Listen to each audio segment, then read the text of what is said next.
And we are live with tonight's episode of Mists of Ravenloft. I am super hyped, super excited to be here, and I'm the Dungeon Master, so huzzah. We're gonna go around and we're gonna say who we are, who we're playing. Unfortunately, our dear, lovely friend Travis is not going to be with us today, because traffic. It's big city traffic fun, so he's having way less fun than we are. But let's go around and meet the rest of everybody. I've got Shiny Pilot. Okay, cool. I'm Shiny Pilot 206 on Twitch and Twitter, playing Ron, the little boy who had to deal with his compatriots in the camel tour, and he's probably cursed to some effect, but look forward to playing tonight and seeing what all happens with our crazy adventures. Yeah, well, I think crazy adventures is pretty much everything that this group does. Speaking of crazy adventurers, we've got D20 Coup de Grace. Yes, that's me. I'm playing Magnus Deepshaft, your friendly neighborhood Dwarven Paladin Prince. Yes. At least two of those things are correct. We also have our friendly neighborhood sorceress. Two of those things are also correct. And Bara. Hello, I'm at Nugatosaurus. I'm playing Ambar Vanastra, the Divine Soul Sorceress, who apparently spent the time meditating and missing with Chaos Bolt, so that's, to par with, it happens, it's fine. But, yes, I'm excited to get a fortune read and start maybe finding some magical items. Mm-hmm. Some juicy secrets. And Yes. There's never anything interesting buried beneath the sands. No, in never. Har'Akir, ever. No. Of course, Elam Dewood Jr. is not here, so we're going to skip right on over to Merrick Tenpenny. Who is muted? I am muted because I was being polite to all the other players. I'm Deception Check. Normally I would be following Elam Dewood Jr. saying something about cornbread and sitting on the porch and like molesting sheep or something. But, he's not here this week, so he can't really protect himself from that sort of stuff. But I'm playing Merrick Tenpenny, and he is a sailor who's landlocked in the sand and really hating this place. Like, of all the places he could hate, it would be the sands of Har'Akir. It would be.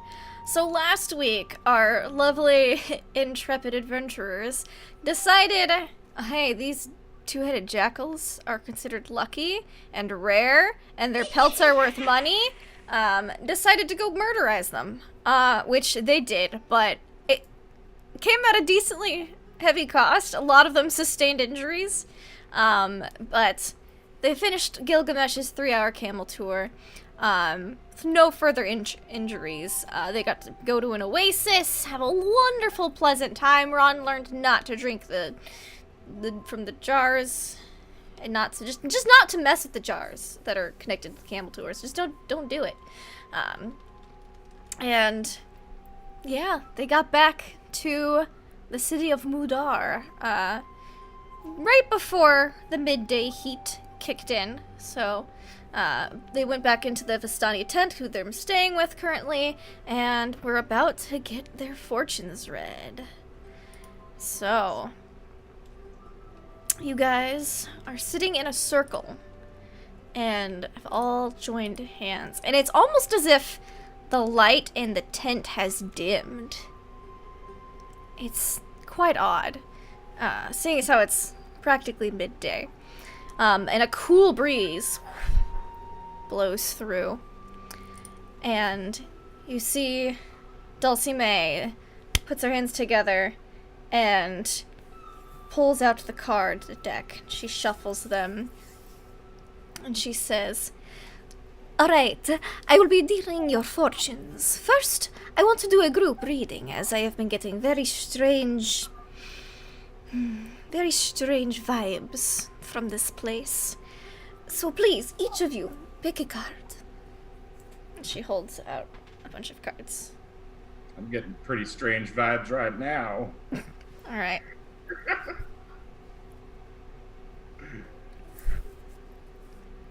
And so she flips over the deck and sets it to the side. And she goes, First off, we have, and she flips over Ron's card, the king. The king of the desert. I believe... Pardon? I just said he got the wrong card. Oh. Ron's sitting there with his eyeballs going wide, like, does this mean I'm going to be king? No, this is a group of fortune. But this symbolizes the king of the desert. And it's interesting because she has a... she didn't use her tarot deck for this reading. She's using what looks to be a very special deck of almost like playing cards. And he says, interesting. And then she grabs Magnus's card and flips it over. This card, and it's a queen. This card is for a traitorous queen. She who should serve has betrayed her lord. She flips over Ambara's card. It's a jack. Oh, and you can see each time she talks about one of these cards, it's like something slightly shifts on it as well to kind of personify her reading a bit more. Like when she said Ron's was king of the desert, you saw kind of dunes appear behind it. When she flips over the jack, it takes a very shadowy appearance. She goes, this card represents evil. The jack is attempting to overthrow the king. And I believe that she might even be serving this knave, the queen. And then she'll flip over Elam's card, and it's a 6. She goes, and it's interesting because it's not a regular 6. It's a 6 that looks very similar to the hexad of stars that was on the Tarascon crypt. She goes, this is quite disturbing. This is the card of the hex. Signs of 6. Keep your eyes out for those. It could be very important. And you've noticed that the cards have slightly shifted with the next breeze that blows through, and it shows the jack has blown away a little bit and the king has blown closer. Interesting. It seems that the king understands the hex as the jack does not. And of course, your card. And she flips over Merrick's card, and it's a 3, and it's showing and it's got a moon behind it. And like dawn just about to break in the background. The sun will set this many times before the king may be sought. Interesting. Isn't there a event in 3 nights? The Night of Thoth, I think it be. Perhaps this is Was there 6 statues on that that thing we were looking at out in the desert? Uh-huh. We couldn't get in the door. I'm starting to see things, but I want to know why the hell I got the small card. Everybody else got big cards, I get the 3. I always lose in poker, that's why I don't play. I don't like this game. Oh, well, it is not a game, it is a reading. This is a group reading. Of course, I would be more than happy to give you all personal readings as well. This is just... we were not supposed to arrive here. I wanted to do a reading with the lot of you to see if we could discern why, possibly. I believe, and she points to the 6, this could be why. Because of the hex. Signs of 6 can be very unfortunate.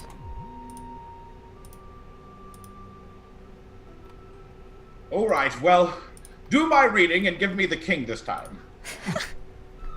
She kind of smiles. She goes, we will switch to the Taraka deck for personal readings. And she kind of shuffles the cards back. And she goes, we will do yours first, my lord. And she shuffles them all up. She goes, please, pick a card. Alright, so you flip it over, and it is the 8, and it is a sign of wealth. I'm very bad at tarot cards. I'm getting better. She goes, this is a symbol of wealth. But, and she'll flip over the next card, and it shows a tower. She goes, ooh, but beware, for stolen wealth stains a mortal spirit. I've not known that to be true. It depends on who you're stealing from, I suppose. Aye, that's true. Good point. And she'll flip over one last card, and it will be a, it shows a picture of, it looks almost like you, Magnus. I like this card. Mm-hmm. Is that a Joker? No, we've swapped from the playing card deck. This is a sign of destiny. You are destined for something, but you must be cautious. And she'll point to like the there's kind of like shadows in the mist, like behind you, and you're standing like very nobly. She goes, for it is very easy to fall into darkness. The real question is, what is he wearing on this card? Oh, magnificent golden armor. Good. Hey, I was worried he wasn't wearing clothing. Oh, no. And the funniest thing is that Magnus, you see your full face in resplendent glory. Everyone else sees a veil. Okay.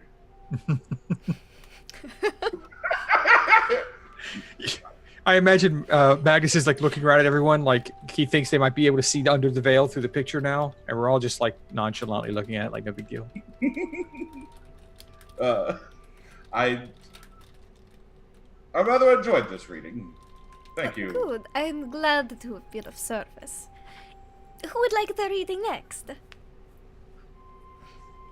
Merrick pushes Ron forward. Ron was starting to slowly raise his hand. He gets shoved forward. Me? Of course. Please pick 3 cards. His hand's like back and forth, and he's like trying to hesitate, like that one and no, the other one on the end there. Okay, there we go. And he's got his 3 cards, and he's not looking at him. He's like, do I look at him or do I hand him to you? What do we do? She'll kind of just set your hands down with the cards in it, and start to flip over the cards with you. She goes, Okay. Let's see here. She'll flip the first card, and it shows a picture of let's see, shows a bunch of cups spilled to the side. Shows 5 of them. And she says, you got the 5 of cups. It seems messy. well, it seems that there is something important that may have happened in your past, either recently or not, or very long ago. But it's been on your mind, and it was not something you were terribly happy about, but it shows, and you can kind of see, like, the guy on the card looks real, like, depressed, and he's standing next to a river, and she says, you cannot change the past, but you can always try to make a brighter future. Okay. So learn from your experiences and your mistakes in your past, and use them to apply to your future. Okay. Think I can do that. She'll flip the next one, and you see that there is a bunch of wands in this one. You recognize wands, Ron. You're a wizard. You're a wizard, Ron. Oh, I'm a wizard. Yeah. And she goes, this is a lot of turbulent energy. You'll be very powerful. Your power is already starting to accumulate. Magical power, it appears. Ooh, like that. Yes. Okay. Is the other one maybe like involve girls or, popularity or anything? Let us see. And she flips over the last card. And it doesn't show any girls on it. Oh. It shows like a dark, shadowy, looming figure. Ooh. Oh, this speaks of a curse. Oh, you're gonna get married. Sorry, son. Ron's eyes go wide like saucers, like, oh no! I'm too young to be married. I'm too young to be married. I don't think either of those things are true, depending on where you are, but you appear to be affected by at least one curse or affliction. At least one? There could be more?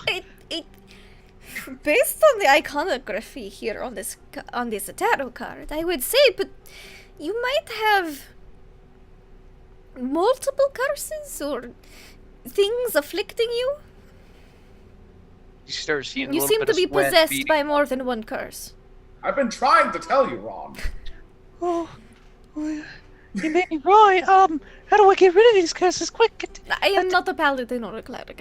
I could do a different consultation for that if you'd like, but I I have the sword. Do you have any aims? Ron looks horrified, like, oh no.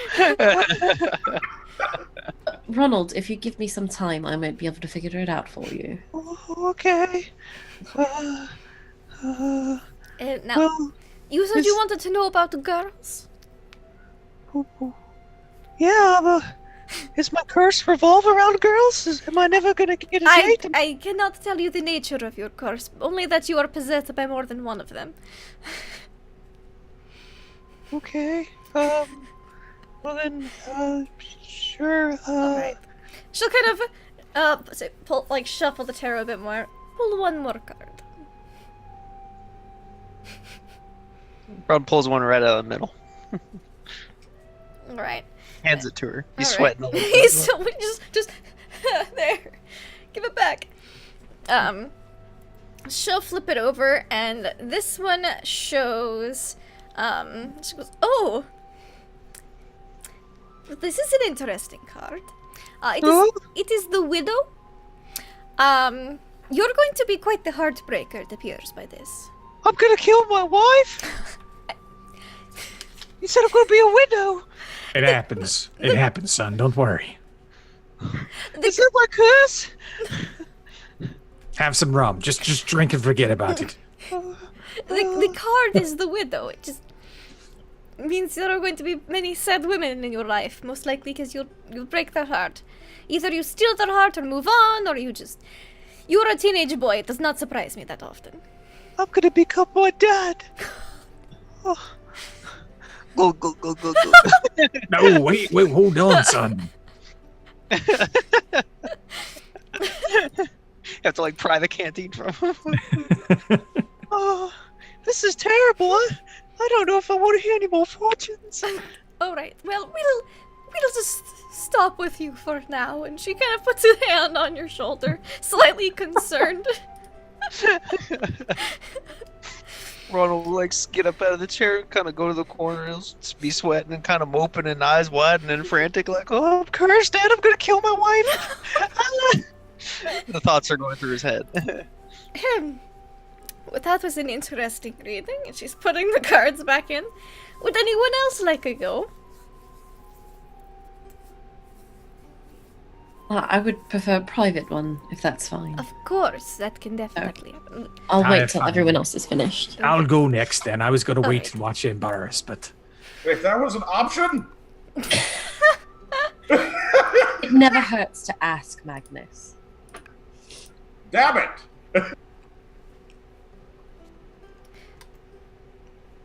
Alright, so. Pick 3 cards. I fine. Top, bottom, middle. Of course. Alright. So. She kind of sets the cards back down, flips the first card. And the first card is, it looks like, a guy sitting in a chair. But you look a little closer, and he appears to be nicely dressed. Maybe some type of nobleman or something. She goes, interesting. This is the Emperor card. He looks over at Magnus. You know what? I'm done. I walk out of the tent. It says, you have lived quite the life. You have traveled many places, and you will continue to travel more. You have made friends and lost friends. You have many more ventures ahead of you before you can settle down. And you look and you see that the Emperor card, it is quite an older man sitting in a chair. But by the time you have finished your travels, you will have gained much wealth and knowledge. I guess that's a trade-off. I'll take it. Alright. Your second card is, and she flip it. And it shows a mast with a ship with 2 masts. And she goes, interesting. You will enter a time of turbulence. Not too far ahead. There will be some things that perhaps come to surface. You will feel as if you are in a storm, but don't worry.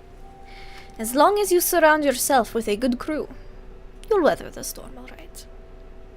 Aye, that's always true, and that looks awfully like my elderly's favor. My It first does. ship. If you look really closely, you can almost make out the words on the side of the ship. Remember that one. Poor captain. Aye, fine. And your last Okay. card. You can see that there is, shows what looks like, a man and his daughter, almost on it.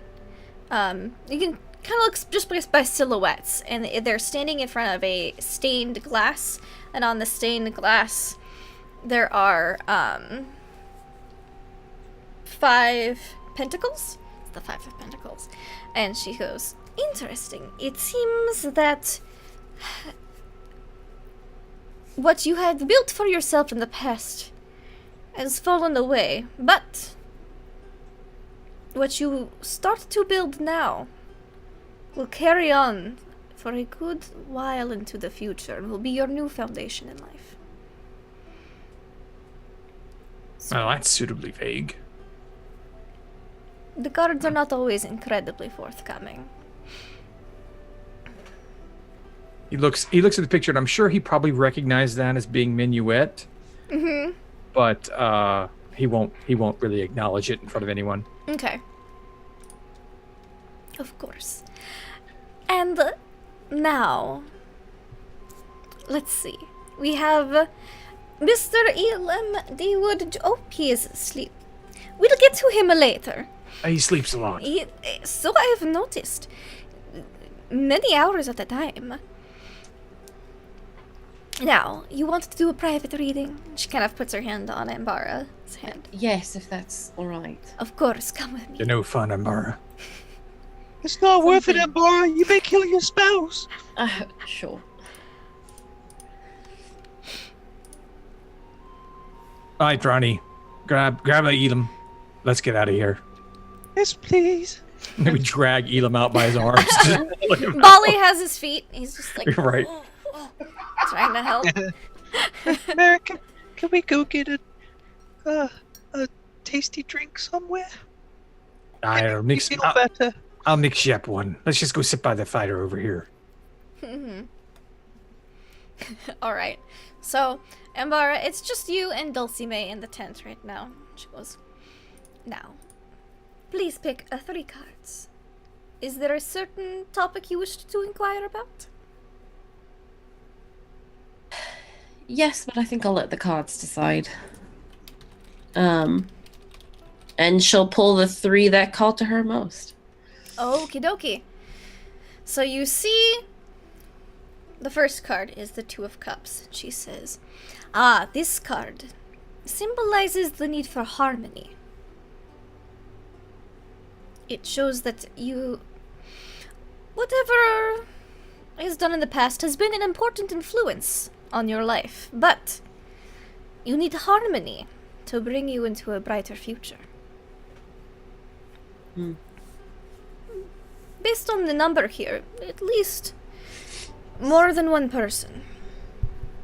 Perhaps family or friendship. It's hard to tell. Perhaps the others will reveal more. And she'll flip the next card. And this one will have, it looks like 5 people beating each other with sticks. But then you look a little closer and you realize the sticks are actually wands. They're very carved and intricate. She goes, "Ah, this is the 5 of Wands. It is a very chaotic card. It is people going against each other and disagreeing about things, but it doesn't really mean any harm. As you can see, they're not actually sticks, but wands. It means you are trying to avoid conflict and clashes, but they seem to keep finding you." That's an understatement. It seems that there is something that you need to achieve in order to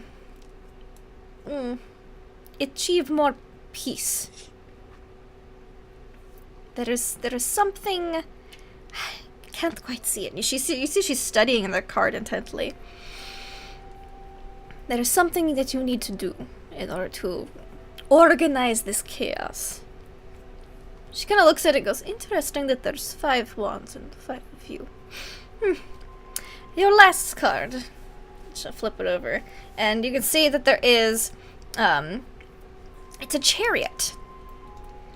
And it almost looks like you on this chariot. And it looks almost like a translucent chariot, like it's made out of light or magic. It's hard to tell. You can't see what's pulling it, only that it's going very fast. And she goes, "Ah, this is a card of change. You've quite an exciting life." She kind of looks at the spread overall. Now, Believe me, I wish I didn't. now when this card is, the last card always symbolizes the future a bit. This shows that when you figure out where it is you want to direct your life, don't hesitate. Just grab life by the reins and go. It shows that you can change the course of your destiny. You only have to decide which direction that is. Basically, it's a card of taking control. Well, thank you very much, Dulcimae. I appreciate it. Of course. And she kind of puts the cards back, shuffles them a bit, and slides them into her sleeve. "Is there anything else I can help you with?" No, do you know anything about a god named Toth? Thoth. I've heard that it is the holiday. Yes. Holy night coming up. I believe it pertains to the rumored long-dead ancient pharaoh? Yes, that's what we've been hearing as well. Good, I'm But- not completely out of the loop. No. Aside from that, there's not really anything else. We're just waiting for this day to happen, apparently. So, Based on the group reading that I did earlier, I believe there is something more than meets the eye of what's going on. The Sounds Night about of, right to me. of Thoth, it is something that is going to happen, but and which would signify the king card. And she kind of pulls out from her other sleeve that king card that you saw earlier. What troubles me is these two. And she pulls out the jack and the queen. These don't make sense in the context of what I've heard of this festival coming up. I think we need to look into it as not necessarily the context of what we've heard, but the context of what we have seen happen. We have a mummy who came and stole your brothers. We have some Yes. strange priestess who I don't necessarily trust. And then we've got Yes. apparently a queen. Isn't the priestess the one heading up the ceremonies to come? She is. It's very peculiar. This whole place is peculiar. In fact, most of Ravenloft is peculiar. Anything that Miss touches is peculiar, so You are a very quick learner. always have been. Alright, well, I'll let you get your rest. Thank you very Alright. much. You all might want to rest as well. It is almost peak heat of the day. That is the plan, I believe. Yeah, and you notice now that she's not doing her big reading. It's the temperature in the tent has gone back up and it's hot Yeah. again. But outside of the tent, we've got sleeping Elam. Bali has put his hat over his face so he doesn't get burned. And what are you guys doing outside of the tent? All right, Ronnie. All right, that was a nice sweet. We put a little bit of the what was that? Was that scorpion juice in that one? How'd you like it? A little sour, but makes me feel all tingly. I kind of like that. Fair. I just like the rum straight, but you wanted something sweet, so I figure. You want another one? All right. So down though. We have a long day of heat ahead of us. Yeah, I don't like this idea of me potentially, like, killing me spouses or breaking people's hearts. I sound like I'm horrible. I sound like my dad. Ronnie, you're a good boy. If you're going to be hurting anyone, it's probably because they deserve it. They probably hurt you first. Yeah, hurt them back. It's the way of the world. Yeah, you're probably right. At least she said I'll be powerful so I could hurt really powerful people. Glug, glug, glug, glug. It's one way to look at it, son.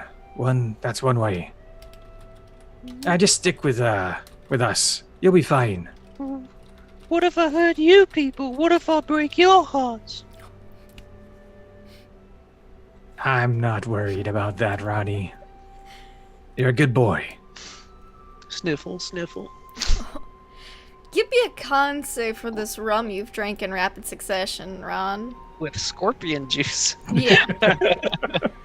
Okay, con save. Yep. Rolls a nat 20. Oh! Great. Pew, pew, pew. A tear forms in Merrick's eyes. He's so proud of him right now. Yeah, Yeah, you're the not dice wasted. want me to drink. The dice want me to drink. Yep, not Sorry. 20. So, you're okay for now. But you are That's- in a desert. So, That venom's gonna kick in later. yeah. And Magnus, what are you doing outside of the tent? Oh. I remember drawing the wealth card, so I'm about looking for opportunity. Okay. Where am I going to get this wealth? Alright, so you know that there is the Vistani tent, the temple, and the town. Now, the town's pretty much closed up because it's about peak heat a day, so they're about to take their hiatus for the afternoon, and then, everybody's gonna come back awake again come evening time because it's hotter than a fire giant's balls out here. I think I'm. No, I'm probably not in my armor actually. Probably in your beautiful sheer silk robes. Really. With the beading.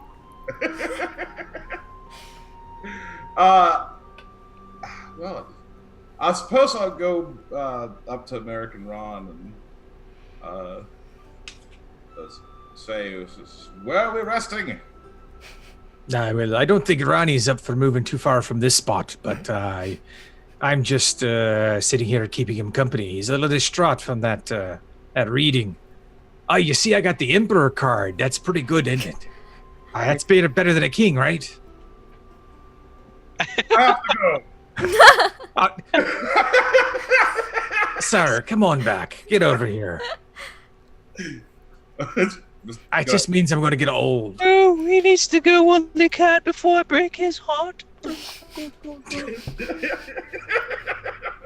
You need to slow down there, Ronnie. You're not breaking anyone's hearts here. I want to break my own heart. I'm gonna be like my dad. You need to stop feeding that demon, son. I'm Ron, back on the Ron demon. gives you this horrible set. I was like, he's right. I'm cursed and I have a demon in me. Ron's just getting sadder by the minute. All right, Ronnie. I think that's enough for now, Ronnie. Just let it sink in. Take your time. It's hot enough now. Just dwell on the good things. Remember Daphne. Yeah. She liked you for who you are. And she chose to stay. She broke your heart. So see, it's not just always you. I guess you're right. Hey, much better than breaking her heart. You had to leave anyway. Trust me, as a sailor, you leave a lot of love in ports. Have you known a lot of love, Merrick? Well, I wouldn't exactly call it love, son, but I've left a lot behind. Oh, I'm sorry to hear that. It comes with the territory. There's only one that I worry about, and that's someone special. But that's a different love there. Oh, just don't break their heart. Make sure you take care of them. I don't think it's possible. I don't think it's possible to break that one, but I think being away for as long as I think we're going to be away might inadvertently do the thing that I couldn't do. No, I hope we're not gone too long. It would be nice to get back. This has been the longest field trip of my life. I just can't seem to get away. It's good field experience for you. It'll be fine. You're better at what you're doing now than you were when you started.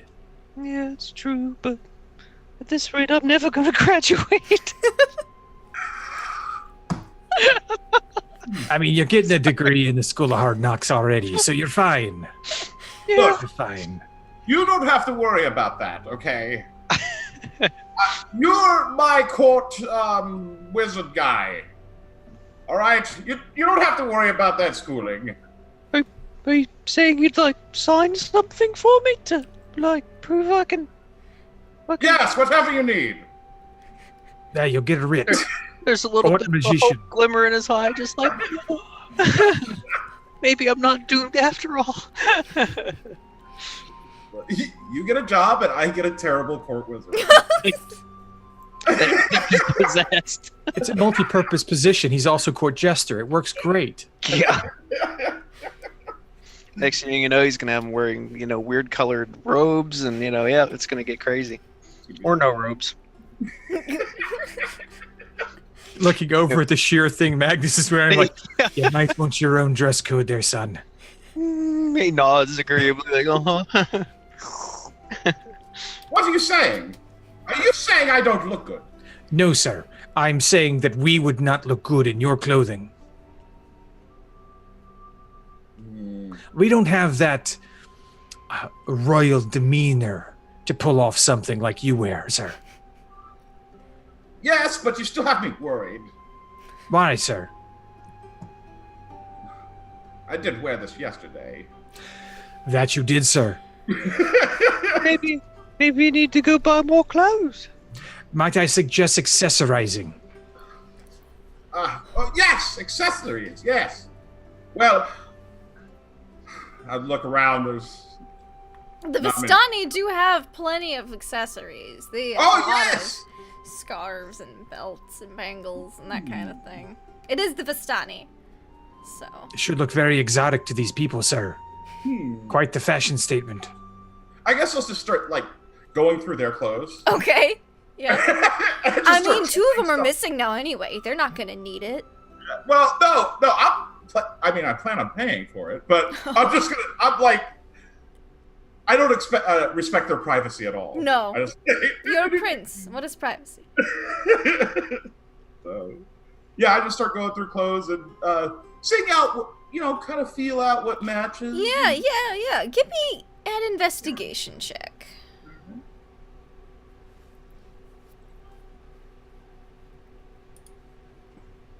16. Nice. Yeah. With a 16, you're able to find, a few... There's, a belt. There's a few scarves that you think will go really well.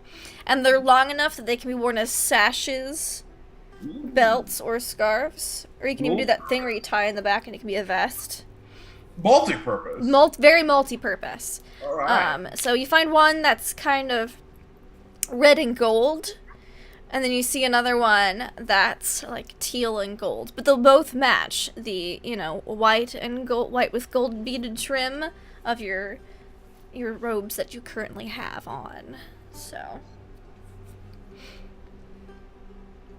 Well, I guess if I buy both, I could wear one for the rest of the day and then one tomorrow. Yeah. But then I'm going to need a new outfit. Yeah, it's, 3 days. Ugh. Yeah. Now, before you make too many decisions there, Mr. Magnus, sir, perhaps we have to go to the leather worker to drop off these pelts to get them turned into something useful. Maybe you can incorporate one of these two-headed jackal capes into something really extravagant, sir. You do have 7 pelts. Is he? Do you think he's open at this time? I know we're in the break part of the day. Everyone's taking a nap or a siesta or a sleepy break or something. Well, perhaps we should also then. I think Ron's well on his way already. Ron's probably by now having drunk as much as he has. Yeah, no amount of con saves, nat 20 or otherwise, would save him from that. It's probably hitting his belly by now. Yeah. Ron is not quite face first in the sand like you expected him to be, Merrick. His boy's tolerance supposed to be going up or something. His pointy wizard hat is drooping. I mean, that's how bad it is. It's like a gauge. His eyelids are real heavy. Yeah. Pat him on the shoulder. Just let it go, son. Just let it go. Nighty-night. Yeah, the tent opens up on the Vistani tent again. And Bali will drag in Elam. He's got like a foot over each shoulder, and he's just like... Yeah, you could probably have Ron just pass out with him if they're gonna have a nap. I think we're all planning on. Yeah, everybody gonna nap during the peak heat of day. And Bahra? I'm going to commune with the weave. Okay, because you only need 4 hours of sleep anyway. Yeah, so you I slept at night. Yeah. So I don't need sleep. So Ambara's gonna look like she's kind of sleeping, with her eyes rolled into the back of her head, sitting down on the floor. And everyone else is gonna nap. Cool. Give me that Arcana check. All right. Oh, I don't even have my sheet up yet.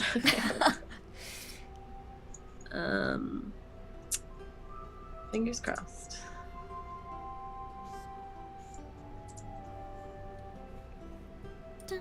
Ooh, 16. 16, not bad at all. You were having some good real as that. bad ones for a while there.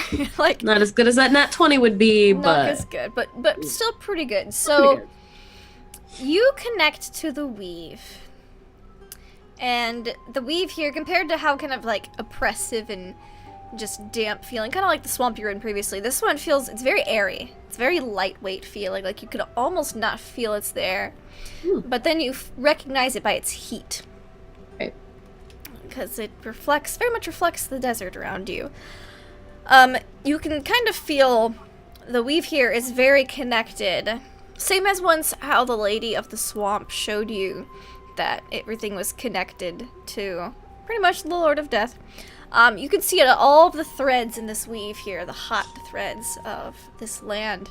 They connect to one central point. You can't see it. It's too far in the distance. However, you do notice that while they're all connected to there, it's like when you have one of those like throw blankets, and you pull a thread out of it, and it kind of starts bunching up all the stuff to one side. You see that happening. You see a bunch of threads bunched up and pulled off to the side. And give me a perception check. Okay. 13. 13. You can't quite make out. You can see a figure that these are kind of all connected to, but you can't quite make out what they are. When I'm looking at this, am I looking at like the... Okay, how do I word this? Am I looking at it in relative directions to where it is on the plane? Like, so if I were to look north, would there be like strings going to the north kind of thing? If you could tell which direction you are facing, they all seem to pull towards one. Okay. And the bulk of them seem to pull from like you see a string attached to you, but the string that's attached to you isn't nearly as tightly wound. Probably because you're not from this plane. You see four other strings that are similar, and then a few others that are not quite as loosely bound as yours, but not as tightly bound as all the other strings here. You're guessing that might be Vistani? Vistani, yeah. Us, Vistani, the citizens. Mm-hmm. Okay. And you see that they all do go towards one central point, and having spent this time, and that is a decent perception. With the perception check, you can't see who is pulling the strings in the distance, but you see that it's 2 strings that have wound around and are pulling off to the side, as if trying to take control of the weave. Okay. Good to know. And then you think that's probably as much as you're gonna glean from this round. Yeah.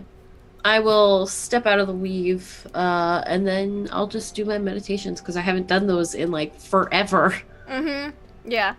Alright, so everyone has a good midday rest.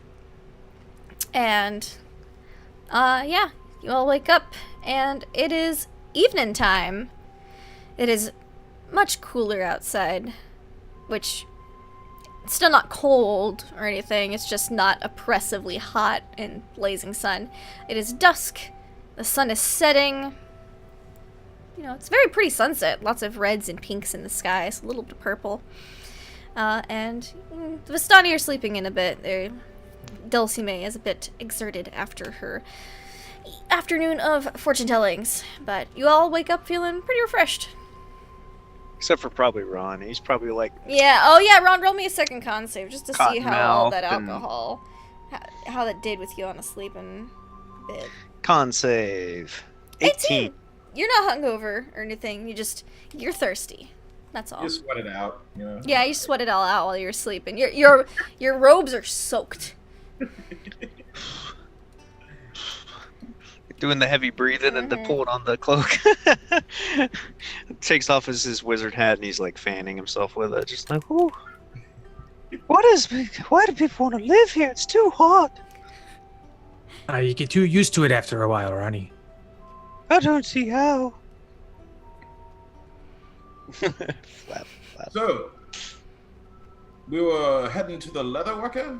I think that'd be a good idea because we have all these pelts. We could probably sell a couple, keep some for ourselves. Might be a way to make a little bit of gold in this town. Is that where my wealth is coming from? How much are those pelts worth? I don't know. They said they were valuable. Well, let's find out! I agree, sir. All right. So you guys. Bara, will you be coming with us? Aye, all right. Awfully quiet today. Must have been a good fortune told there, huh? Bara? It definitely gave me something to think about. Did he tell you about spouses too? No, he did not. Okay, She did not. Oh, sorry, There's a slip of the tongue. You're fine. You do seem quite perturbed. Oh, I feel a bit better after some of that drinking and napping. I see why so many people do it. Yeah. Oh no. Bless him. Merrick just smiles. The addiction continues. Good boy. Make a pirate out of you yet. Can I be a pirate wizard? Why not? Pirate's more of a mindset than Are there action. many pirate wizards? Where I come from, there's a few. Or what? Yes. You cannot be a pirate and be in my council. I can only have one pirate in my council, and that's Merrick. Ron puts two and two together, and he's like, "Oh, well, I guess that means I can't graduate if I become a pirate." Like how you didn't go to, well, I guess I can't be a pirate, so I guess I can't graduate. Yeah. Right like that. Let's not worry about that now, Ronnie. We'll be fine. Let's just go ahead and move forward. I think Ron would still pursue wizardry. He puts his arm around you. It'll be fine, son. Let's go. Okay. All right. So everyone, Elam says he's not feeling very good. He's just gonna keep sleeping.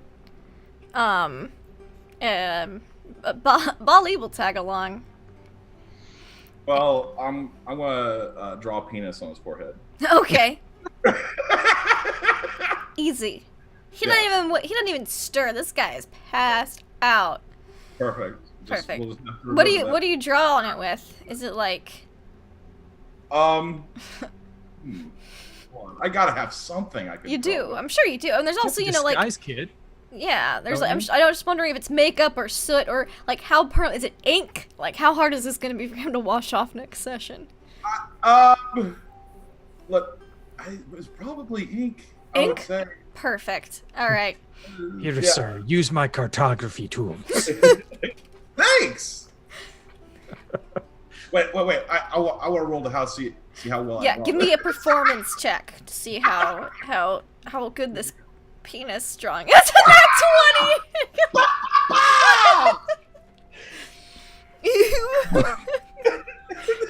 20. Really? A double nat 20? Come on. 20. That's Totally worth it. excellent penmanship, sir. I'm impressed. Happen. Ron looks at it and his eyes go wide and he feels a little intimidated. Is there anything else you want to draw on his face while you're at it? No.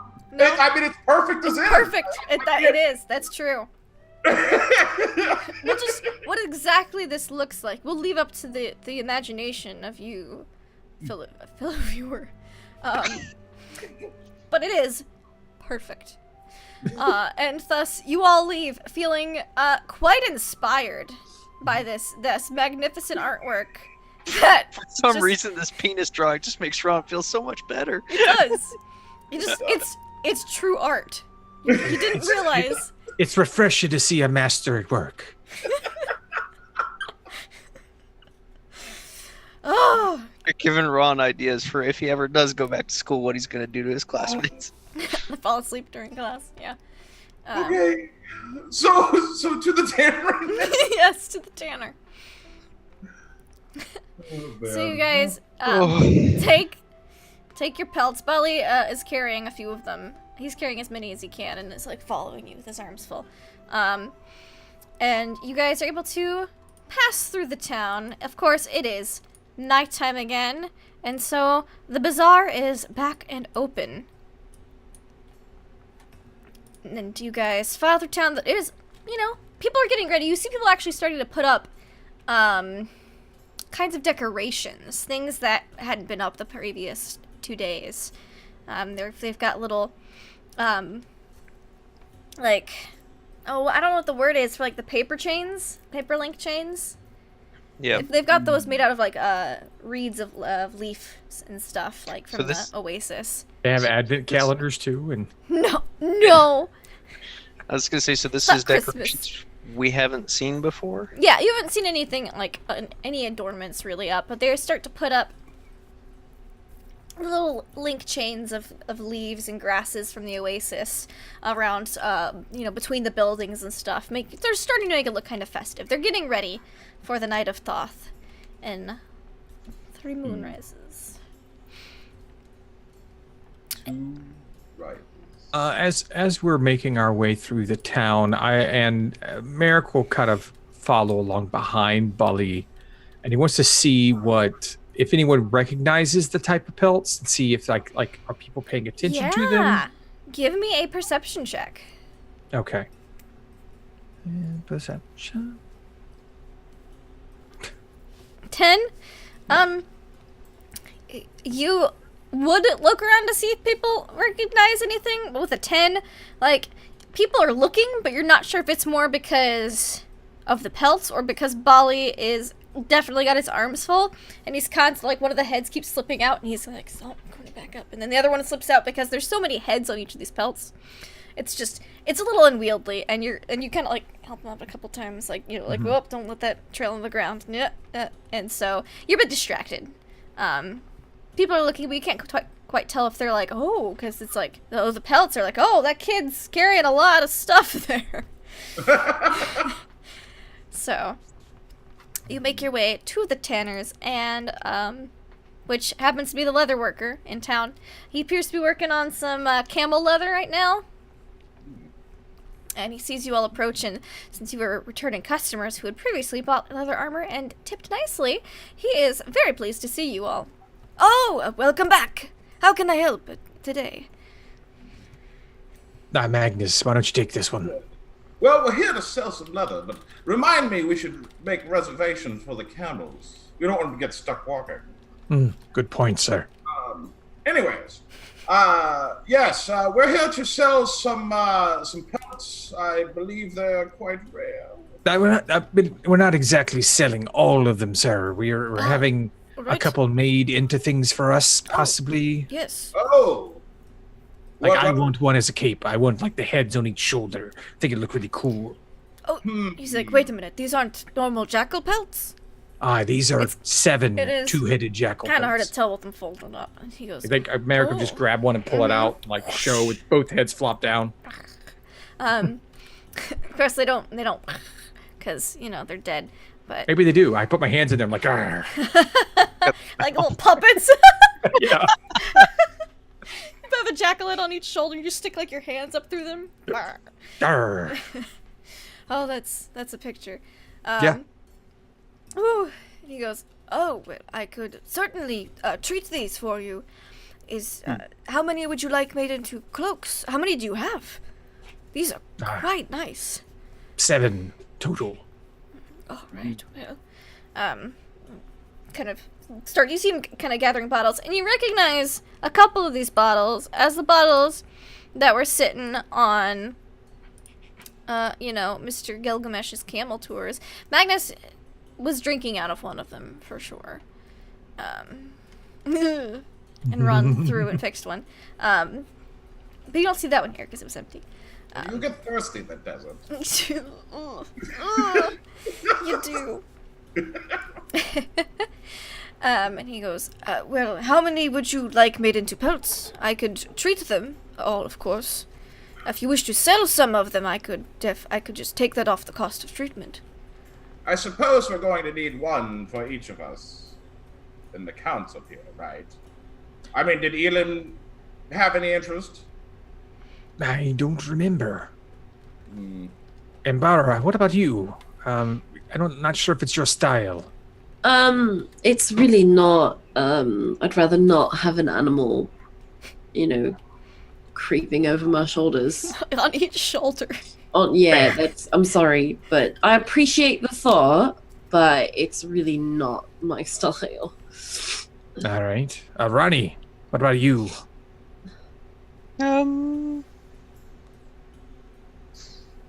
Maybe I should add her heads to mine. I'm just wanting to kind of just go with the flow for this one, guys. I've got a lot of thinking to do. Aye, that's fair. Well, I know I want a cloak. Magnus, sir, what about you? Well, yes. I mean, if you're getting one, of course I need one.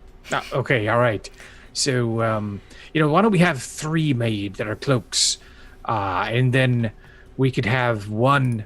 What else could you make out of a pelt of one of these little lucky things? Well, I could make a belt, or oh my gosh, I just thought about slippers with a head on each one.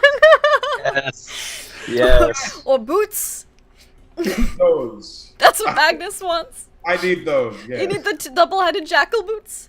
Yep.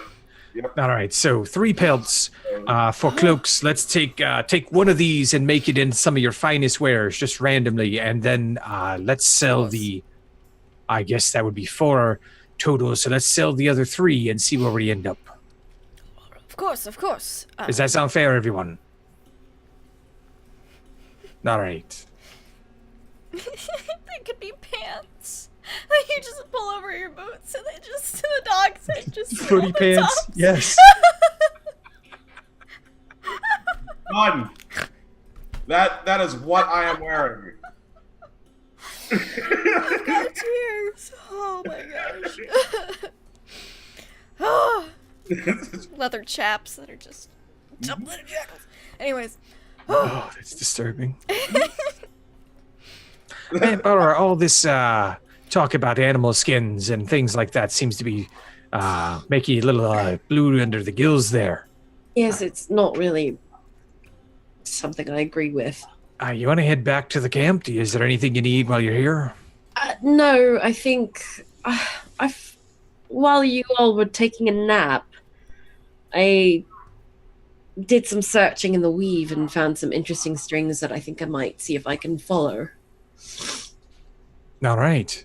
Are you all right alone? You want some company? I'm just going to be communing with the weave, so it won't be anything special. All right, fine. If you need anyone or anything, let us know. Absolutely. I'll contact you. Fair enough. All right. All right. Be careful if I'm around. Oh.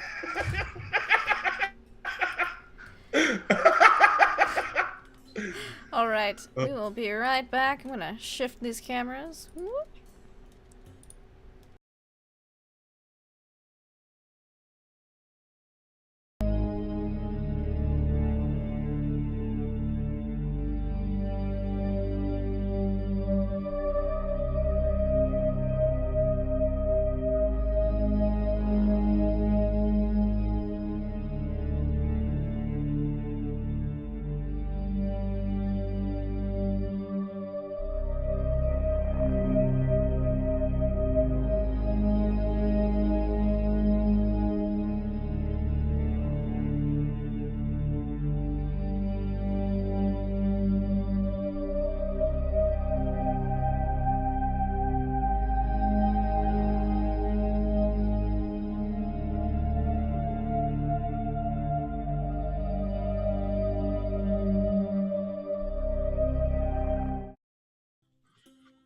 And we're back. Lickety split. Boom.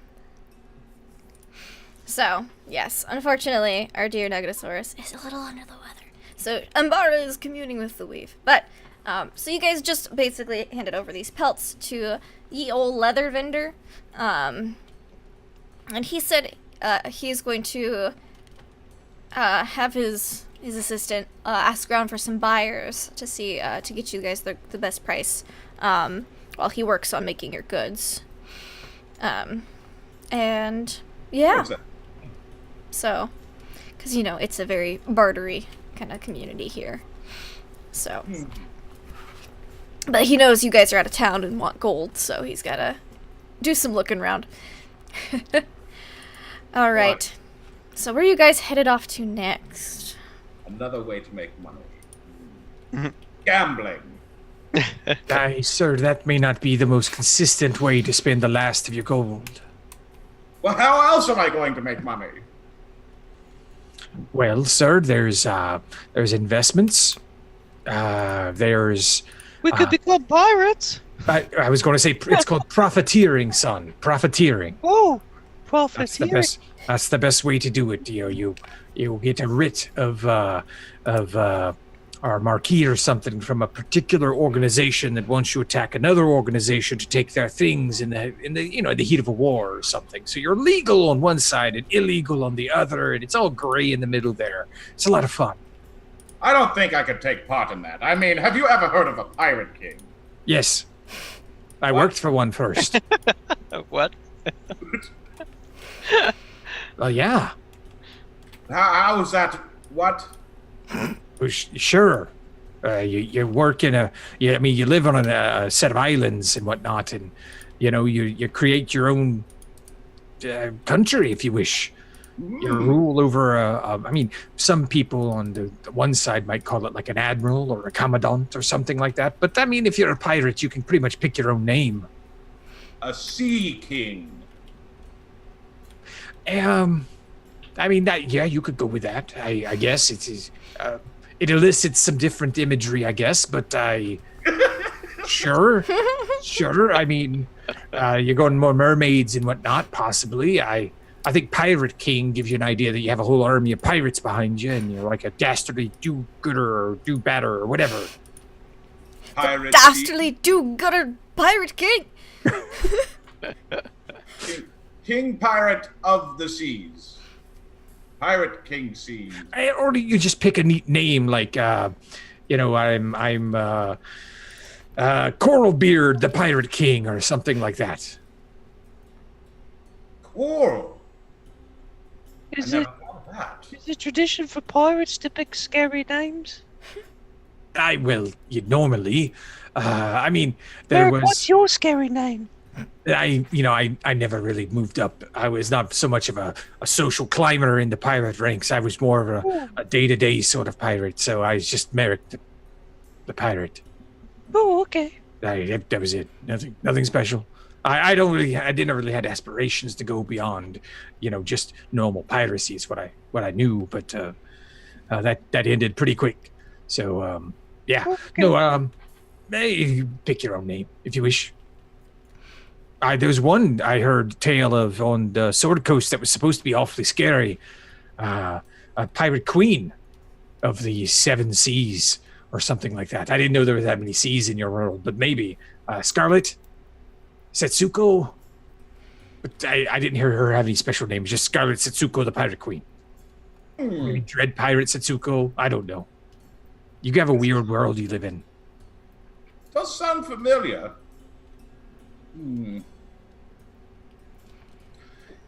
Well, how do we become pirates then?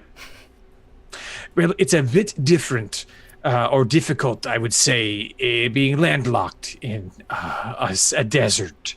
The bodies of water here aren't exactly large enough to be host to the great many ships, so it might be a dry time for the piracy in this particular realm. That's perfect, though. It means we can get out of this desert, this horrible place. No, that's why I was trying to get us to go to a port. Because, I know how to handle the boat. I know how to do the piracy. I know how to make money. I know how to sail, that kind of thing. Here in the sands, it's just not the same thing. The last time we were on a boat, we were attacked by a kraken. I'd never seen one of those before. I don't know if it's an everyday thing. It's my curse! It's me! I can't be a pirate! I was the one who brought the kraken! Puts his hand on his shoulder. Ronnie, your curse is casted magic in a land where they said not to. So, I wasn't cursed for that, but I caused my curse here? Nah, remember, they said you couldn't cast arcane magic in that last land, and you did. I didn't want to bring it up. I figured you had your reasons. I just was doing my thing. I didn't know it was such a big deal. Well, I mean, I've heard of non-magic users not liking magic users before, but I thought it was just a stereotype from books. nah, I'm pretty sure it was just an evil overlord demon thing that lived there that doesn't like that sort of thing. And he has you possessed. Well, cursed. Ron looks a little concerned, like he may be right this time. That thing that was chasing us and trying to kill you and almost killed you and Bauer? That's probably the curse. But I'm hoping, so far, it's been contained in that other world, so you just can't ever go there again. No, I'm not even 16 years old, and I've already been banned from going to a land. I'm proud of you, son. It took me till I was 23 to be kicked out of an island. Ron feels a little more empowered by this. Like, okay, I'm doing pretty good then. I'm on track to be a good wizard pirate. And see, there you go. And we already have our pirate king with us right here, the dread pirate Magnus Deepshaft. Hurrah! Okay, well, first order of business. What is a land pirate? Well, they're not sea pirates. They're not sea pirates. That's Not true. sea pirates. They're not sea pirates. Oh my gosh.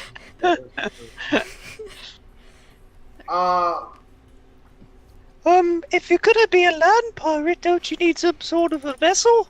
The problem with being a land pirate is that, well, you're just an outlaw at that time. Pirates are specific to the sea. Or, I'm sorry, sky as well. If you can get an airship, then you could be a sky pirate, and that's a completely fun thing there. Can we be sky pirates? Magnus, do you have enough money for an airship? I will, once we find where I'm getting this wealth from. Planning, yes. We could kill a lot of those multi-headed dog things. That is true, but I Grind away. There's a problem. Ships are normally made out of wood, and we're in the desert. Not a lot of forests out here, sir. And they'll probably stay away from us when we're wearing them. I would. Like the walking warning sign for multi-headed dogs. Don't mess with us, you'll end up like this. It's a land pirate to do.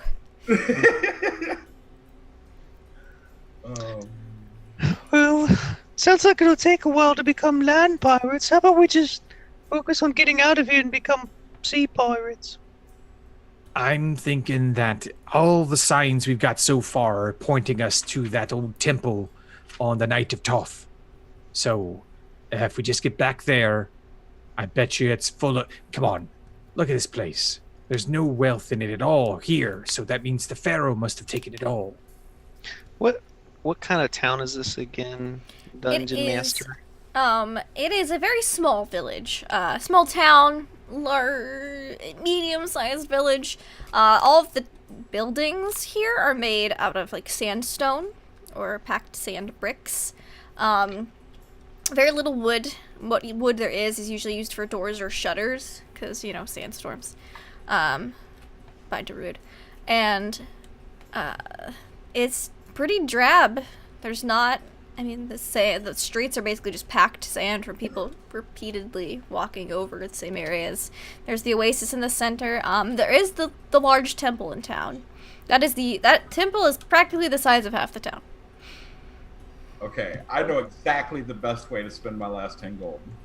Oh, no. I'm gonna go for some pixie dust. You have more than that, sir. Oh, yeah, you have some as well. The last thing go on me. On me. You have us. Yeah, you pulls out your pouch. Yeah, I got about 60 gold here, sir, in your coffers. What? Let's go shopping! No, sir. We have 3 days before we get to this Toth thing, and maybe we can make some money there by, defeating their god king and taking his stuff. So, when I was at home with my parents, Don't raise your hand, son. Don't. Just talk. It's a habit from school. Pirates don't raise their hand. You're right.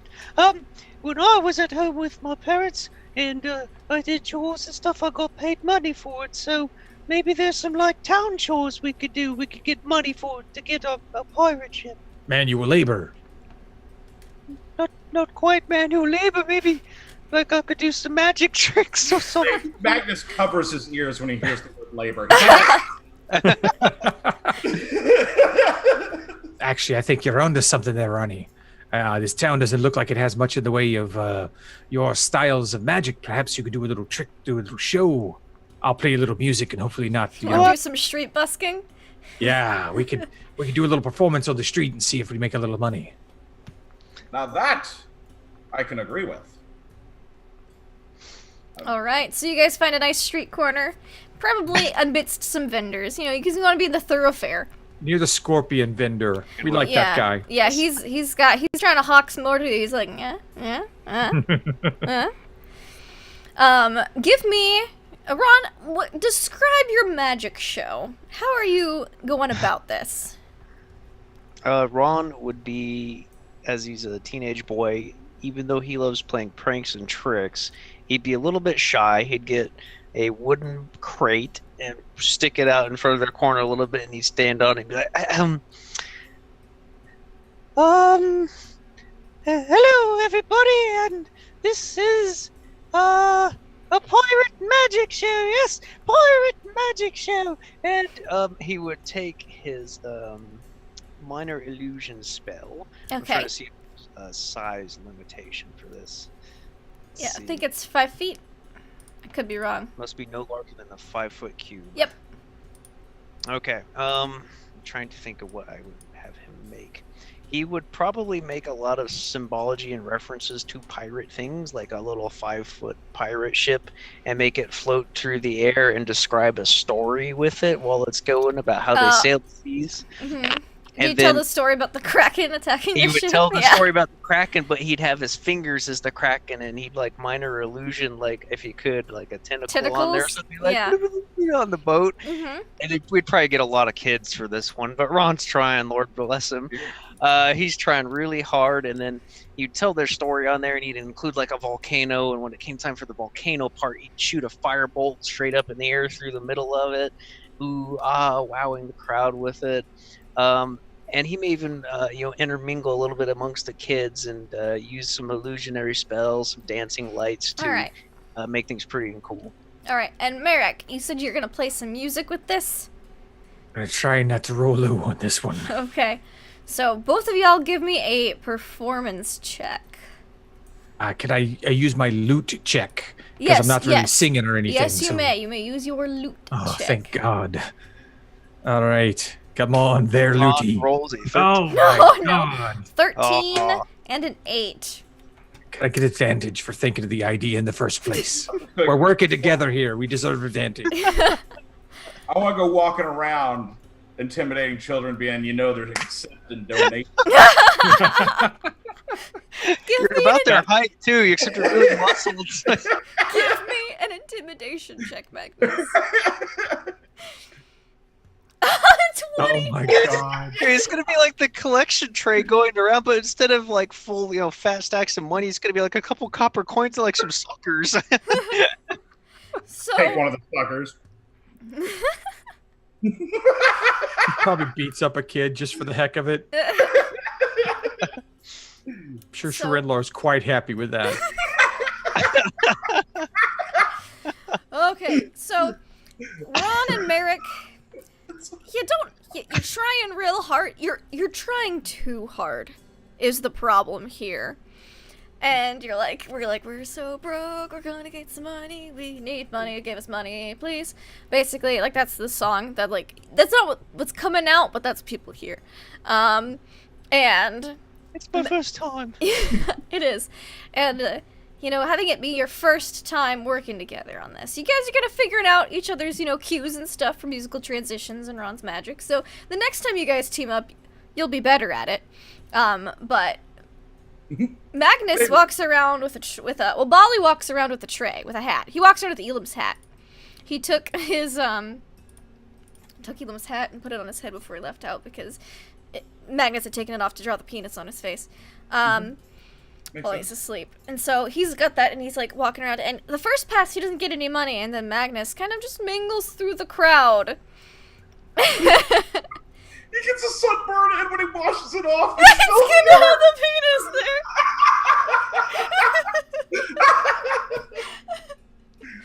Oh. Sorry. Oh no, that was funny. We're getting way too much mileage out of that 20 there. Oh, I love it.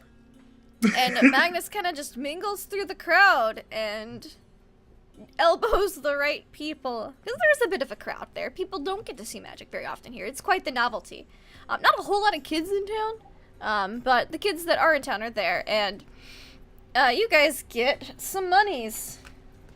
Let me see how much money you get. It's 6 copper, 5 silver, and 3 gold. Pretty good haul. Not bad. Ron doesn't see any of that. It goes straight to probably Merrick or Magnus. Mm-hmm. Oh, Bali will hold it up once you guys are done in the hat. Is there anybody special or fancy looking in the crowd, or is everybody No. kind of just like the same kind of peasant-y? Everyone is pretty barely much hanging on. No, they're not. I mean, there's a couple people who are barely hanging on, but the majority of the population appears to be just lower middle class, upper lower class for the area. Okay. It's a poor community. There's not a lot of money. The most money you've seen was the priestess Isu. She had gold trim in her robes, and the palace was adorned with some gold flaking on the statues and stuff. Gold leaf. That's the word I was looking for. Yes, and you also get a skewer of scorpions in the hat too. It looks like Bali's eaten one already. Are they Ron's the like, sugary "No." ones? Or are they the spicy ones? They are not the super spicy ones. They are the mild spicy. They're the honey sweet barbecue. He's sweet barbecue. They're like salsa level spicy. Nah, fair enough. Now I have a couple. Yeah, they're pretty tasty. They're crunchy and Merrick. delicious. Merrick puts the money in Ron's money pouch. Oh. Oh. Ron doesn't know what to say. He's like, "What? You did half the work here." It was your idea, son. I mean, you did good work out there. I brought us down. I really need to practice this loot thing more. I was really good when I was younger. I just haven't had a lot of time recently. I swear I was good at one time. Yes, I would have danced if we had music. I'm going to break this thing over your head, son.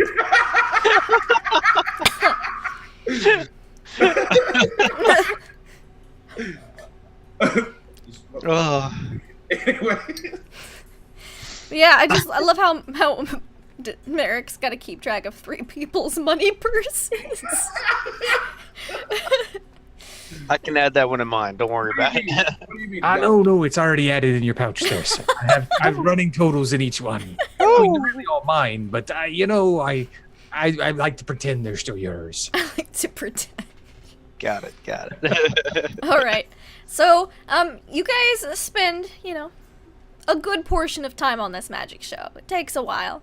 And you guys make a little bit of money, but you realize that even though you got some applause afterwards too, some people looked nervous. Maybe the magic intimidated them a bit because there's not a high level magic society, but Magnus knows it was him.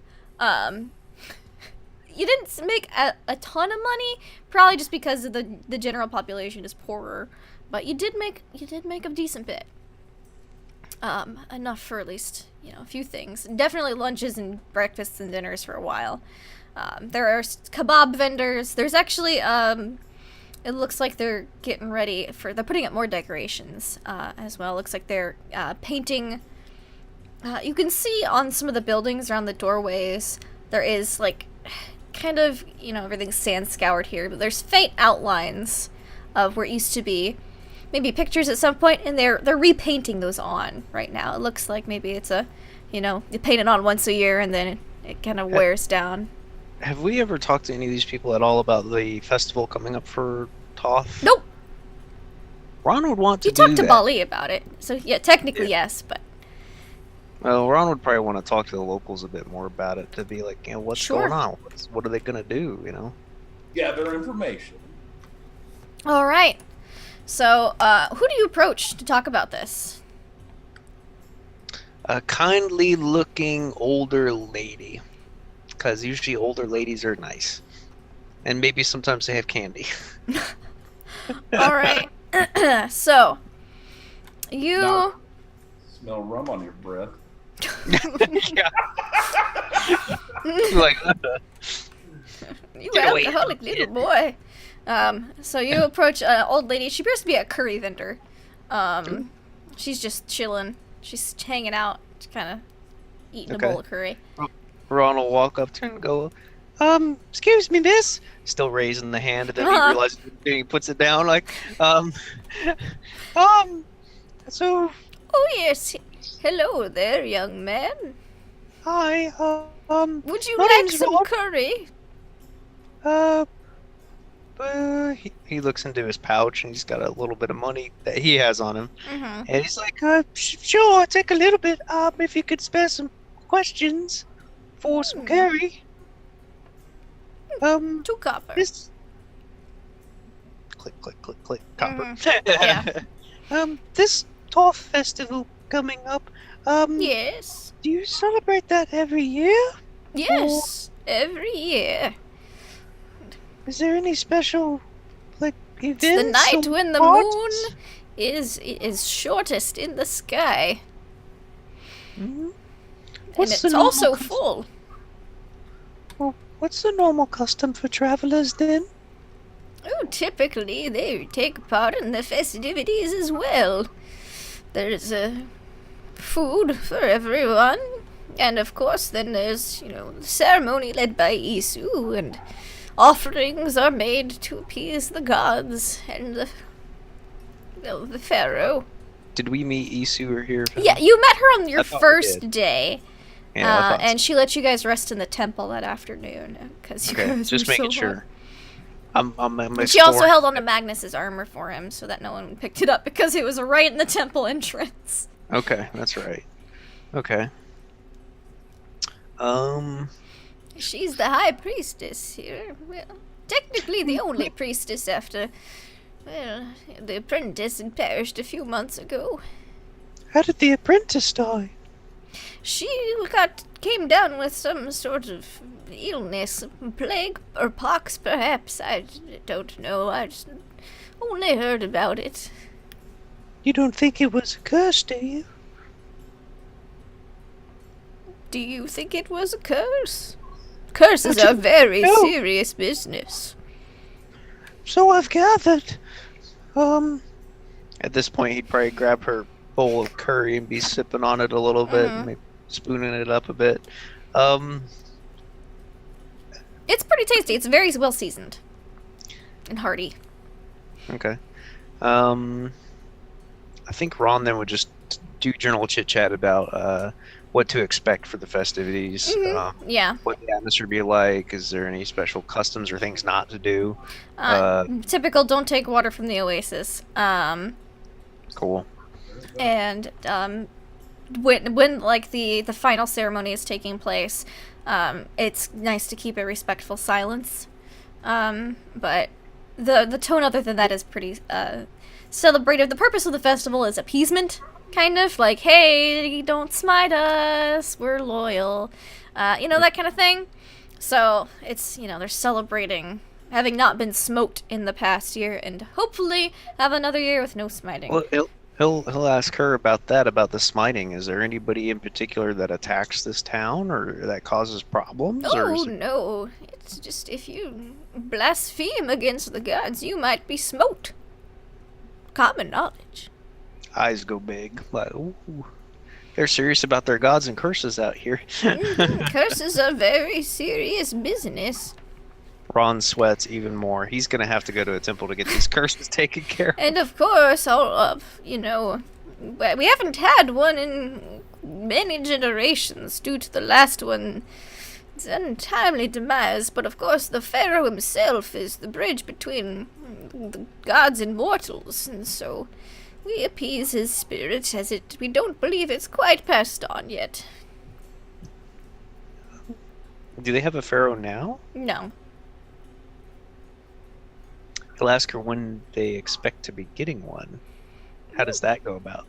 When the previous pharaoh's spirit has moved on. I just got a funny idea of Magnus becoming the pharaoh. I don't think Ron would relay that, but it's Ron would thank her for the time, the curry, the info, and he'll head back to Mhm. American Magnus, who probably aren't too far, and just tell him about the events, the festivities that transpire, what's going on with the passing, and their seriousness on curses. And Ron will be like, I need to find a priestess or somebody who could remove curses. Well, I know some people at home, but we're a long way from there. Well, maybe somebody at the temple could help me. Why don't we go ask? Yes, we probably Yes, should. please. Ron will kind of immediately start kind of leading the group towards the temple. Kind of excitedly fast walking towards there, like, oh, maybe they could fix my problem. Alright, yeah. So, you remember that the temple doors were open when you walked by, because the Vistani tent set up right outside the temple, basically. Like, a slight respectful distance, but, far enough away that they're, respectful, but close enough that, they're nearby. So you pass by the Vistani's tent when you're walking up to the temple, and I need you guys to give me perception checks. Uh-oh. Nat 20. Dang! All right, so I've rolled a 2, a 4, and a 5 tonight. I Hey, it's don't going like up. roll 20. You need to appease Eric. What did you do to get cursed by Eric Vulgaris? I have no idea, but it's in all my games. Go ask appeasement. Charlie did, and she's cured now, so. I will pray for appeasement. So Magnus and Ron. Ron, you'll hear this a moment before Magnus. So, you guys are walking past the Vistani's tent. And you hear what sounds like ripping noises, followed by a few, like, gasps and ah! I'll run to the other side of the tent. Okay. Ron's gonna go with him. Like, Hey, what's going on? oh, wait, I heard something. I know the music was terrible. You don't have to keep saying that. I mean, it was a loose peg. I figured it out. I heard a scream and some tearing and stuff. So Well, I you go know to the Q back was of the screaming. It was that bad on the ears. I'm just trying to fix No, it. on the other side of it. Oh, all right. I'm sorry. It sounds like it's Go on. coming from inside the tent. Yeah, I went to the back because I thought Uh-huh. you were going the other way. But Ron just follows you around.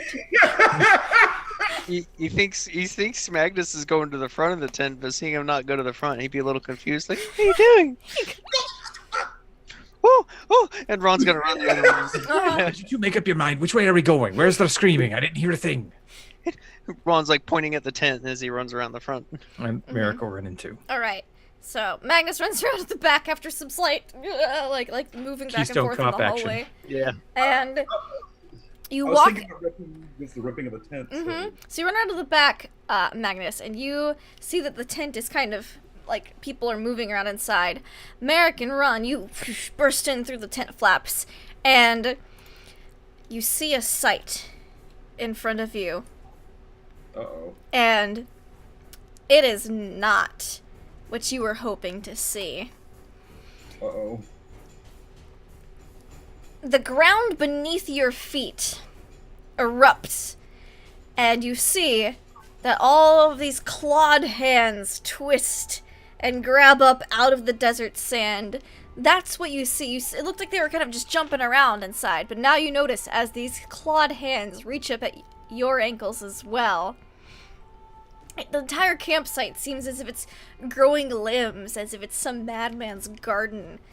And I'm gonna need some dexterity saving throws from each one of you guys. Just Oh, You've got to be kidding me. Ron gets a 12. my best save. Nat 1. that one. That one. Nat 20. Alright. What? 4 single-digit rolls already tonight. I don't know what to tell you. Go to dice. Go to dice. Refresh. Refresh. Alright. So, unfortunately, Merrick and Ron, both of you guys, the sight of everyone just hopping around caught you kind of off guard. You weren't expecting that. You were expecting to see something up here, and then you noticed the floor moving because they had so many carpets and bedding down. It was kind of hard to tell at first until you guys are both instantly grabbed by these hands, these clawed, desiccated hands reaching up out of the dirt and the sand and pulling you down. You guys immediately knee deep in the sand as they just start to pull you under. And I would like everyone to roll me some initiative, please. Boy. Natural 1 again. What Okay. the fuck? That is uncanny. You need to go to dice, man. Something. Light some incense. Sacrifice a goat. Do something. Alright. I've been cursed by the Will Wheaton of the world or whatever. I don't Will know. Wheaton. Something has happened. This is ridiculous. It happens to every game. I don't understand it. Okay. Whoop. Let me just get their thing up. I had their stats up earlier, and then I forgot to open them back up. Alright. So their pre-initiative was 11. So Magnus, you kind of lift up the back of the tent and you see what's going on as these hands kind of tried to grab you too, but you were too fast. What would you like to do? Run around the inside of the tent. Yeah, you could throw it open, like from the back, Oh. kind of you just have to pull up one of the stakes. Wait, why would I run around? Just cut through it, of course. There you go. You cut through the tent. And inside there are, it's like, again, like a madman's garden. Hands are just sprouted up all out of the floor. Unhand them, you undead guys.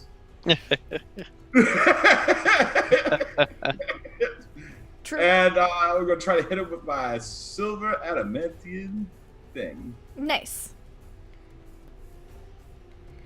24 for 6. All right, yeah, that definitely hits. And you see a hand. The hand.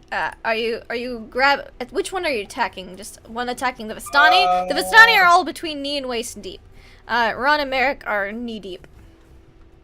I'm pretty sure that Ron and Merrick can handle themselves. I'm gonna help the Vistani. Okay. So you smack one of them, and it doesn't like it at all. Doesn't like it. It's not pretty. I think it's the end of my. Yep, that's the end of my turn. Okay, I wasn't sure if there's anything else you wanted to do. It's the Sand Zom's turn. Sand Zombies. Alright. So they are going to try to attack our buddy. Dun, dun, dun, dun, dun, dun. And they currently have Merrick and Ron grappled. So, Magnus does 13 minutes. Nope, doesn't hit you. That's the Zoom link call. Just kidding. Oh, does it? I think. Oh, that's right. You're not wearing your armor. Don't have my armor on. Oh no! Give me a dex save, please. Alright. Okay. You hear the fine fabric of your gauzy desert robes You motherfucker. rip as they pull you down, and you're about knee deep. All the smites. They're coming. Okay. It's all on how you mess with the king's wardrobe. All right. And you take 3 points of damage. Okay. Ron, this is the one that's grappling you. Does 13 hit you? Sorry, I'm on my spells page. 13 just barely hits. Okay. All right. 5 points of damage. Slashing damage as these claws sink deeper into your calves, and I need another dex save, please. Ah! 11. You did not escape. You're about chest deep now. So there's something under the sand? Yeah, these hands are pulling you underneath. Okay, so there's just hands. You can't even see them. You're just being pulled under. You Okay. can see the hands coming out, and then you feel yourself getting pulled down. There might Got be it. more beneath it. They could just be a bunch of creepy hands sprouting out from the sand. There could be whole bodies down there. You're not quite sure unless you took a shovel and started digging, which you Got could it. do. You know, it's a possibility. Merrick. Does it 15? 15 does not hit you. No, it does not. All right. Still, I need you'll be able to try to escape grapple on your turn. They don't have that. All right. And then of course, you see more of the Vistani get pulled down. They're all between waist and chest deep now. Ron, what would you like to do? You're about, armpit deep in sand. Ron, he will bonus action Misty Step, and he will teleport out of its grasp to another unoccupied section of the tent, Okay. wherever that may be. So a little bit of description help for the battlefield. Yes. It's in a tent, Yes. a relatively large tent, Yes. everything and everyone is still kind of clustered, right? Yeah.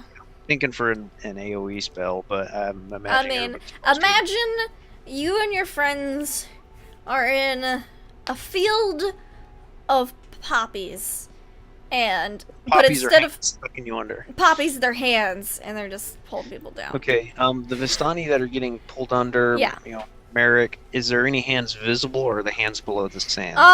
Like it's real awful because you feel the hands that like were pulling you down, but it's like there's more hands. It's like in like Labyrinth when Sarah's fallen and like the hand wall. It's But like that. What I'm saying is there's none visible. They're all below the surface. No, there's still some visible because the ones that initially started pulling them are below, but there's others that are grabbing their shoulders and like popping out and like on their arms and just trying to pull them under, like on their grabbing onto hair. The ones who are chest deep. Like you're in a field of flowers, but instead of flowers, they're just hands. I don't like that.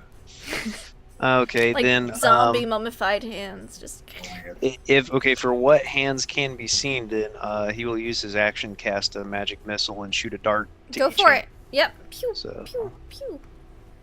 All right. 4, 3, and a 4. Which ones were you shooting at? On the Vistani? Or on I Merrick? mean, if I Or could, Magnus? if there's any exposed hands, There's all exposed hands on everybody. Okay, then he's shooting whatever I guess would be closest to him, which would probably include Merrick, maybe a Vistani, I guess Magnus. You know, Sure. he'd like to hit whatever he can, trying to get the hands Mhm. off. Sure. All right, so you pew pew pew and they hit, and the hands don't seem to like it, but they don't let go. Okay. All right. So, Merrick, if you'd like to escape this grapple, you can make me a dex check. Otherwise, you can just keep going. All right. Can I attack the hands that are on me? Yes, you can. All right. I'm going to punch the fuckers. All right. Oh, look. Another single-digit roll. That's another Good 2. That's heavens. 7 in a row now. And I'll take a bonus action to try and not hit something again. Okay. Hey! You hit. That's still a single-digit roll, though. A 13 will hit for 8 damage. And, yeah, you kind of like you miss the first one because, like, it, like, moves and you, like, slap yourself. And then you punch the other one that's holding on to your other arm. Or more like you're really knee deep. So, like, you punch the one that's on your thigh and it just comes off. Still so many hands. Still hell. Yeah, but you were able Okay. to get one. It, like, just kind of like limply sinks beneath the sand. Anything else you'd like to do? Nothing I can do. All right, Magnus. Right. Okay. This goblet will never look right again! And then I'm gonna grab my hot poker and searing smite on that one. And then I'm gonna bring down the mace first, though. Okay. Mace. Where's my mace? There it is. Yeah. And That'll hit. smite. Okay. You decimate one of these hands holding you. I'm gonna skew another one with the hot poker. The hot poker. All right. Yep. Again. And this one, that's... Yep. Look at that. Awesome concept. All right. And that is enough to... You smell like it, like, burns. And you can see the hand just writhing. And the craziest part about this is you're used to fighting, you know, full creatures that you can see. You can hear them. It's so quiet because if these hands are connected to anything else, it's beneath the sand and no sounds coming out. So it's just the scrabbling sounds of hands ripping fabric and clothing and flesh. It's very unnerving. Oh! And you guys screaming. Anything else you'd like to do, Magnus? No! Alright, the sand zomzoms. This one's on you, Magnus. That's gonna hit. I need you to make me a dex save. And you take 3 damage, slashing damage. Stunk. You're chest deep now in the sand, Magnus. Uh-oh! Alright, run! 16 hit. He's gonna hear Magnus scream for help, and he's gonna look towards him, and he's gonna shoot 3 more magic missile darts right No, for the. it's not your turn. You can't go right now. No, No. you said it was my turn. I said, Ron, does a 16 hit you? Oh, man, I'm sorry. It's okay. I had the turn order hidden by the camera. My That's bad. fine. I was just It's like, like, yes, what are I'm you ready. doing? I'm ready, is what I'm doing. At least you were ready. I appreciate that. And 16 does hit. Alright, dex save. Uh, Alright, you were you were 16. able to hop away, but your legs get clawed up a bit by these nasty Yeah. long fingernails on these mummified hands. You take 5 points of damage. Slashing damage. Jeez. These guys need to trim their nails. Well, if they weren't dead, maybe they'd have an interest in hygiene. And Merrick, a 12 doesn't hit you. So you're good. Alright, Ron, you want to shoot those magic missiles now? Yes, I do. Alright. Shooting them all towards the creatures holding Magnus. Okay. 2, 3, 4. Okay, yeah. You're able to get 2 hands off of him. Which is good because the further down you go, like the more hands are like pulling you under because they have more to grab onto, and so he had like you got his arms free, basically. Yeah. Oh, I forgot to roll. Ron will yell out for anybody to help out there to make sure that Oh, anybody no! survive. I forgot to roll the They can dex help. saves for the Vistani last turn, and we got a nat 1, so you see Dulcimae, yeah, just shoo, beneath the sands. Ron's like, it's the curse! It's the curse! Ah! Screaming. Merrick, you're knee deep in sand. Get away from me, Ron! Do I still have 1 holding on to me or 2? They're all around you. It's like a swarm kind of scenario. So Okay, so just attack it. So you have to escape. You can't attack the ones that are holding you to get away. unless you dig around at the sand beneath your feet, because you are knee deep, you can't get to them. Okay, well then I will attempt to get away. Okay, so dex save. Finally. You're able to pull your knees out and scabber away. Is there anything in this tent that you can like stand on? Yes, Like there are trunks and all sorts of furniture lying around. I will move to a They trunk and just- stand on it. They just caught the Vistani off guard, relaxing and lounging and doing their Vistani thing when, like, it looks like one of the brothers was laying down at the time, and didn't go well for him. Magnus, you are I will. armpit deep in sand. Yeah, I'll You got your try arms. to crawl out of there. I don't like that. Although, man, really don't like them ripping up my stuff. Oh well. Yep, I'm gonna try to pull away. Okay, dex save. Dex save. Yep. Or strength save at this point. No, dex save, you're good. I'm like, by how far you're in, you need a little strength, but no, that's a high enough dex save that you make it. You're able to, like, kind of just wiggle real fast and just pull yourself out. The sand kind of shakes away around you, and you are free from these grasping, reaching hands. As you kind of pull out of the little hole that you've made, you can see that, like, they are indeed connected to shoulders. It appears that these are, but some aren't. You see one's just disconnected at the elbow, and you see one's disconnected at the wrist. They kind of, like, retreat to the sand as you pull away, like, burrowing You better back off. things. And you still have movement and a bonus action. What would you like to do with it? Okay, I want to at least spend half my movement checking how bad the damage is. Okay. They ripped off the corner. Oh no! Of your robes. It even took some of the beating with it. I take them off, Okay. and then I'll go on top of the bed or something. Okay, yeah. You can hop on top of like a cot. Yeah. Alright. The sand zomb's turn. Ron's the only one on the ground. So 15 hits you, Ron. Are you already grappled, or were you out of it? No, No, I you're was good. after it, but it hits. Alright, it hits. Alright, roll me dex save. 21. 21. They don't grab onto you, but they do claw at you. Ron's a ninja. Alright. Ron, it's your turn. What would you like to do? Did I get any damage then from that hit? 4. 4? Okay, Yeah. I missed that part. Let's see. It Oh. seems that the hands are kind of feeling around for movement. So Merrick's not on the ground, Magnus isn't on the ground. You see a lot of them are kind of starting to crawl and like burrow, like you see like little molehill trails like toward Ooh. the sand towards you. Oh, that's creepy. Knowing that they're trying to get him, he's going to try a new spell, Mirror Image. Okay. And he's going to cast a duplicate of himself. Okay. See, it says 3 illusionary duplicates. Mhm. The demons are providing him more power. Okay. Yeah. Now, Yep. it is a visual illusion, right? Let's see. Yeah, okay. Okay.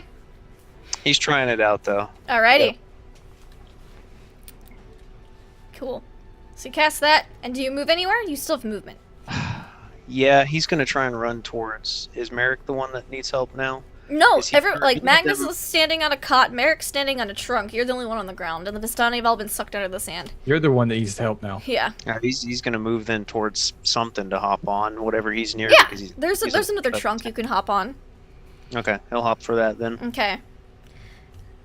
Merrick, stand on a trunk. The hands, like, slow down now that Ron's on a trunk. And some of them have retreated beneath the sand, but some are still going, like looking around, like kind of like sharks in the water. But they seem to be slowing down / breaking off. Would you like to do anything, or are you gonna stay in your trunk? I'll take out my boomerang off my belt, and I will hold it prepared to attack anything that like moves towards me or Okay. attacks one of the others. But I'm not going to make a move or an action at this time. Okay. What about you, Magnus?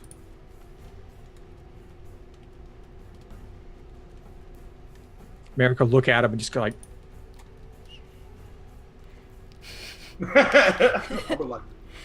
No, I'm just okay. So, is there any sign of the Vistani at all?